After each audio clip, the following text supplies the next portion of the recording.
Those were actually invented a long time ago, 1881.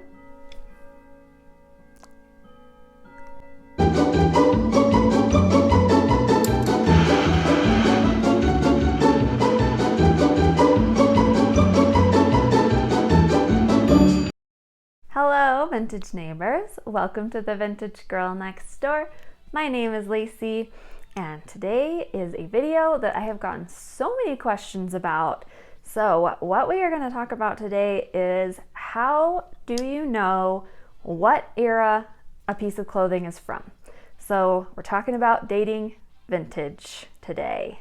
Just a disclaimer, I am not a clothing historian, a fashion historian. I'm not an expert, basically, is what I'm saying. Info I'm giving you is just based on what I know, what I've researched myself in collecting vintage for the last 8 to 9 years. I will link some resources below, some things that I use. Also, there's a good video that my friend Christina made a while back on dating vintage as well that might contain some additional information. So you can check that out. I will link it for you. And then also the resources that I use that I mentioned in this video, I will link for you as well. If you want to see some vintage in action, I have a few videos on my vintage clothing that I will link for you in the eye so that you can check them out. And I have some pieces that I've pulled from my collection so that I can kind of show you today what I'm talking about as we're going through these tools that I use on how to identify vintage clothing. This video is sponsored by Skillshare. You guys know I've worked with them before. I love Skillshare. It's an online learning library with thousands of classes to choose from on a wide range of topics, from being creative to learning more about maybe an existing hobby. You can search the classes by topic if there's something that you're interested in. And I have been loving this class on creating short 1-minute videos by Holly Narvez. I make short videos occasionally for Instagram and TikTok, and I really wanted to get better at being a little more concise and creative with those. And this class has been super helpful. Skillshare is offering the first 1,000 people to use the link in my description a free 30-day trial of Skillshare Premium, and after that it's just around $10 a month. So, how do you know? You find a piece of clothing in the thrift store, how do you know if it's vintage? What do I look for? There's a few things. So, first of all, you're going to want to familiarize yourself with the different styles and popular cuts of each era so that you can kind of tell just by eyeballing if it looks like it could be from whatever era that you're looking for. So I'm just going to kind of go through kind of some basics of vintage from 1920s through 1980s so that you can see what I'm talking about. Here are some popular silhouettes that you can look for so that you know off the bat by seeing the piece. It's not going to be comprehensive. You're going to want to do your own research. If there's an era that you love, research that era so that you can tell just by looking at something if it looks like it's from that time period. So another thing you're going to want to note is that these rules that I'm mentioning, none of them are necessarily like hard and fast rules. It's possible to find a piece that is missing or like has something different than what I'm mentioning, and it's very possible that maybe that garment has been altered since that time. Maybe like a modern zipper has been added or seams have been repaired in a different way. So just keep that in mind. None of these are hard and fast rules. It's not a guarantee. You got to do all the research. Popular silhouettes of the 1920s look very similar to this. A lot of drop waists, a lot of more kind of straight boxy type styles kind of. I don't own any authentic 1920s dresses.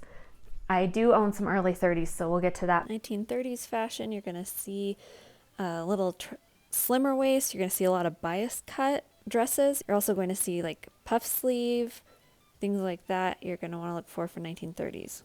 1940s silhouette, the hemline comes up quite a bit just below the knee. There's some really good structure in the shoulders, sometimes a puff sleeve still the nipped in waist, kind of a triangle shape on the top of the torso, and then also A-line skirt was really popular. 1950s, we see the hemline drop a little bit again, no more rationing of material and things like that from the war, so fuller skirt, the new look with the nipped in waist and the super flared out skirt and hip area.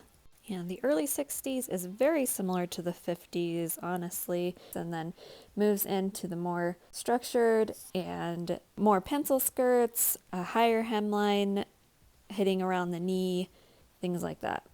So in general, some of the things you're going to want to look for, first of all, is fabric.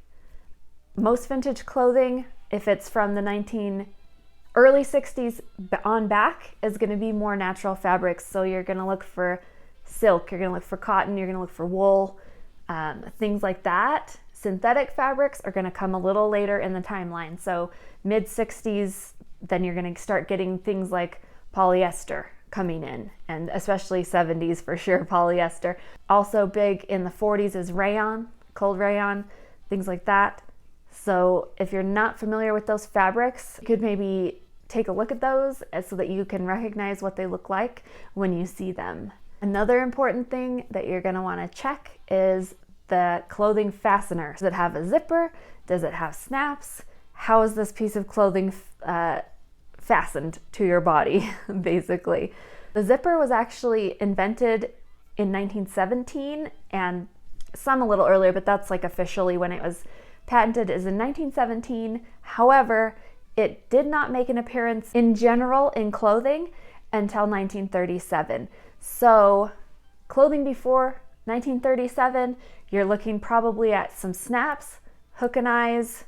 Those are the most popular, or just no zipper in general. You just have to slip it on. So I will show you, I have two 1930s dresses. I will show you the fasteners on them. One of them has hooks in the side, similar to where you would put like a side zipper. Instead, it's hook and eye, and they are metal. And then the other piece actually has little metal snaps. So I will show you those so you can see what I'm talking about here. Also buttons, obviously, a lot of covered buttons, a lot of like natural like shell buttons, mother of pearl, things like that. Here is one of my 1930s dresses. So you can see it's got some really pretty lace detailing on it. And on the side here, you can see the fasteners, the closures that I was talking about. It is the metal hook and eyes down the side. So that is what I was talking about there. You can see those, how they're attached.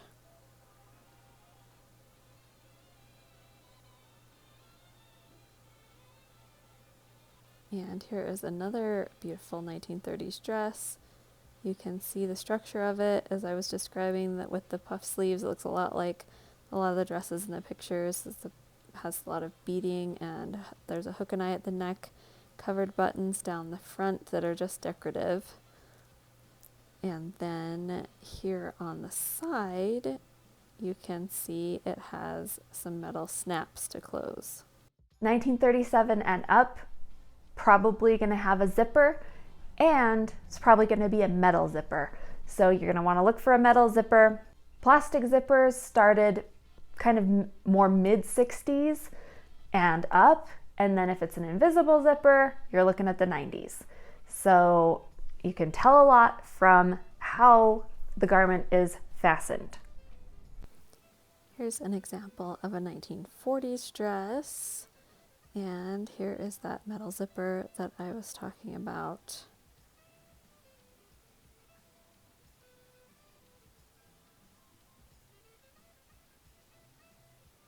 And this dress is made out of rayon.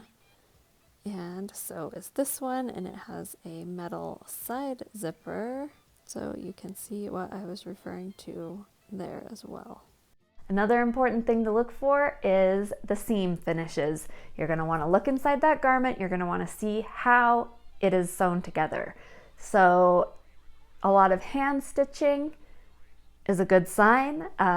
Bias tape along the hem, and then an invisible hand stitched hem, that's a good sign. If the garment you're looking at has a serged hem, so overlock, stitch, serger, it was actually invented a long time ago in 1881. However, it did not become popular in clothing until the mid to late 60s. It was not typically used to finish seams in clothing. So if you're looking at the seams and you see an overlock stitch or a serged edge, it's very possible that it is mid 60s or later. Popular seam finish in the 50s and earlier would be just a pinked edge. So like pinking shears, it's a little zigzag cut with the scissors. That's popular, even in factory made clothing, not even just in hand sewn things. I have dresses that seams are finished that way. They have a label and everything. So that was a very popular way to finish a seam in the 50s. Another good identifier is if it does have a label. Now, unfortunately, a lot of labels get removed. So even if it is possibly a designer piece or something like that, that would typically have a label, I don't know about you guys, but if there's a tag bothering me, like, I mean, not in vintage, obviously, but if there's like a modern piece of clothing, the tag is scratching me or something, cut it out. And unfortunately, that happens a lot. So just because your garment doesn't have a tag, it doesn't necessarily mean that it's handmade. It could just possibly not have the tag anymore.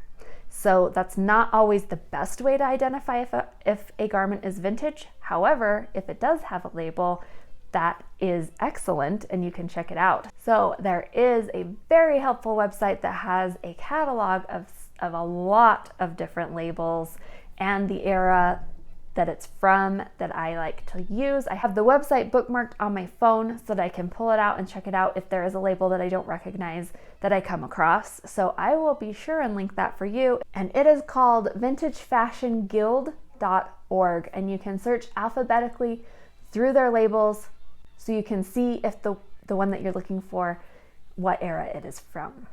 Another thing to keep in mind is sizing, and most vintage garments, if they are 1940s or earlier, probably won't have a size tag in them.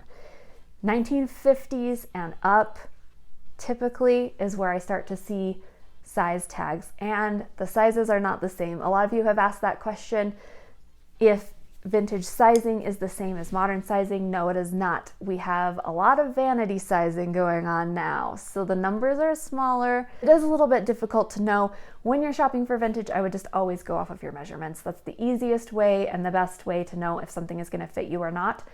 Typically, I wear a vintage size 14 or 13, and from what I gather, that's like the waist measurement, but it's not always, so you can't really count on it. But typically, if something is a vintage size 14, 13, sometimes 12, then I can fit into it.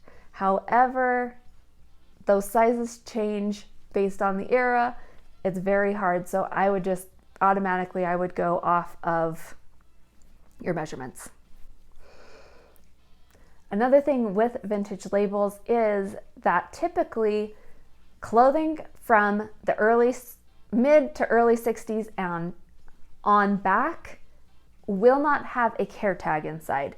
So what I'm talking about is the little tag that says the material, what kind of material it is, and how to take care of that material, or how to take care of that garment, how to wash it.